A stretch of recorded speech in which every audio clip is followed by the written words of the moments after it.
La plus grande ferme de France ouvre ses portes à Paris. La 61e édition du Salon international de l'agriculture a été inaugurée ce week-end par le président français.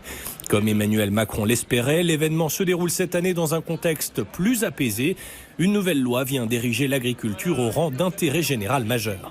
On est mobilisé derrière l'agriculture française. Nous avons besoin de produire, on a besoin de produire pour nourrir. Et c'est véritablement ce que le gouvernement, moi-même, nous poussons. Cette semaine, un texte de loi important a fini son parcours législatif qui va permettre justement de donner une orientation, de construire les instruments pour les jeunes qui auront à s'installer et pour les transitions. Parmi ces jeunes, certains ont pu échanger directement avec le président. Il m'a dit que c'était un métier qu'il ne fallait pas mettre d'écart.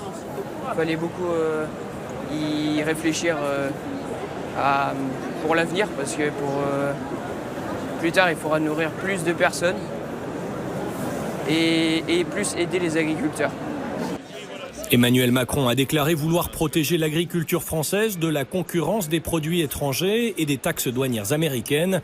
Lors de sa déambulation, parmi les plus de 1400 exposants, il s'est aussi arrêté sur le stand de l'égérie, une vache de race limousine nommée Houppette. Elle a 6 ans et son propriétaire a pu rencontrer le président Macron.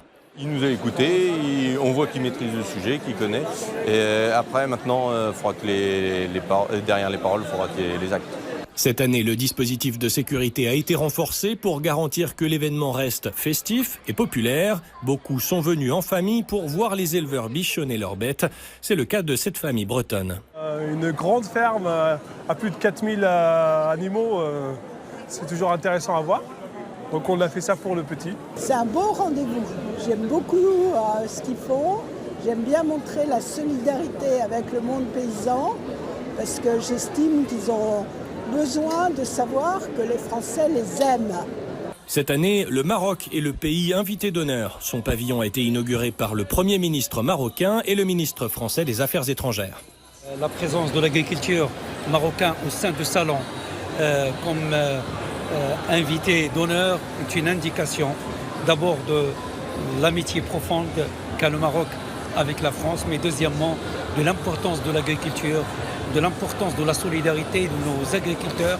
L'occasion pour le ministre français de déguster de nombreux produits du terroir marocain. Ce sont des agriculteurs, des coopératives marocains qui viennent exposer leur production, dont j'ai pu mesurer à quel point elles sont savoureuses et extrêmement bien présentées, mises en scène. Elles font honneur d'ailleurs au Maroc et à ses traditions. Plus de 600 000 personnes sont attendues au salon jusqu'au 3 mars.